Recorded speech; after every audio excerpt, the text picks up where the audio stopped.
ಸಭೆಯನ್ನು ಉದ್ದೇಶಿಸಿ ಕಾನೂನು ತಿರುವಾರ ತೀರ್ಮಾನ ಹೋರಾಟಗಾರಂತ ಮೈಕಂಗಡಿ ಅವರು ಮಾತಾಡ್ತಾರೆ ಅಂತ ಹೇಳ್ತಾರೆ.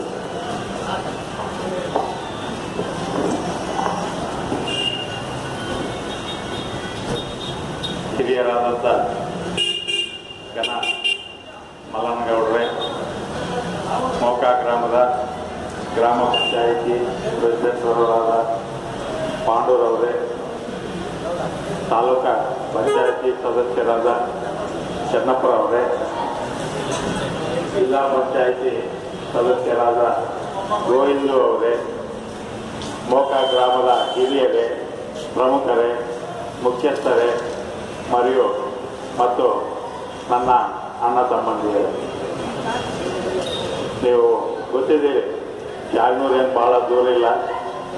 ನೀವು ಬಳ್ಳಾರಿಗೆ ಹೋಗಬೇಕಾದ್ರೆ ನಮ್ಮ ಅಡವೆಲ್ಲ ನಿಮಗೆ ಕಾಣ್ತದೆ.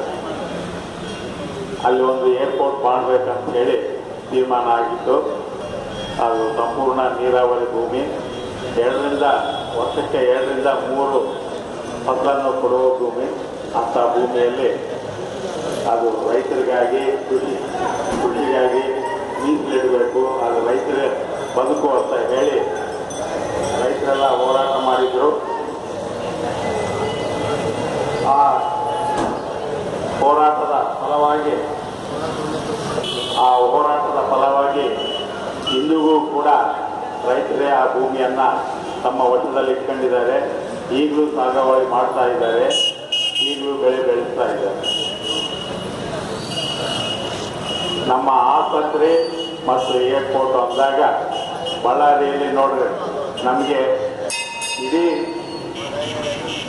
ಈ ಸಣ್ಣ ಜ್ವರ, ನೆಗಡಿ, ಈ ಸಣ್ಣ ಕಾಯಿಲೆ ಬಂದರೆ ನಿಮಗೆ ಪ್ರೈಮರಿ ಹೆಲ್ತ್ ಸೆಂಟರ್ ಇದೇ ಮೋಕಾದಲ್ಲಿರುತ್ತೆ.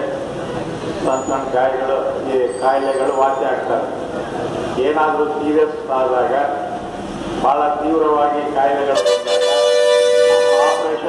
ಆಪರೇಷನ್ ಮಾಡ್ಕೋಬೇಕು ಅಂದಾಗ, ಅಥವಾ ಡಯಾಲಿಸಿಸ್ ಏನು ಕಿಡ್ನಿ ಕೆಟ್ಟೋಗಿ ಡಯಾಲಿಸಿಸ್ ಮಾಡ್ತಾರಲ್ಲ, ಅದನ್ನೆಲ್ಲ ಮಾಡಬೇಕಂದಾಗ, ಏನಾದರೂ ಟ್ರಾನ್ಸ್ಪ್ಲಾಂಟೇಷನ್ ಮಾಡಬೇಕು ಅಂದಾಗ, ಶಸ್ತ್ರಚಿಕಿತ್ಸೆ ಮಾಡಬೇಕು ಅಂದಾಗ ನಮಗೆ ಇರುವಂಥ ಒಂದೇ ಒಂದು ಆಸ್ಪತ್ರೆ OPD ಆಸ್ಪತ್ರೆ, ಅದು ಬಳ್ಳಾರಿಯಲ್ಲಿ.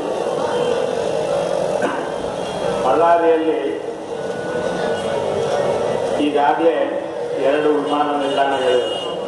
ಒಂದು ಸರ್ಕಾರ ವಶದಲ್ಲಿತ್ತು, ಅದು ಬಳ್ಳಾರಿಯಲ್ಲಿ ನಾವು PUC ಕಾಲೇಜಲ್ಲಿ ಓದ್ತಾ ಇರಬೇಕಾದ್ರೆ ಏರೋಪ್ಲೇನ್ಗಳು ಬರ್ತಾ ಇತ್ತು.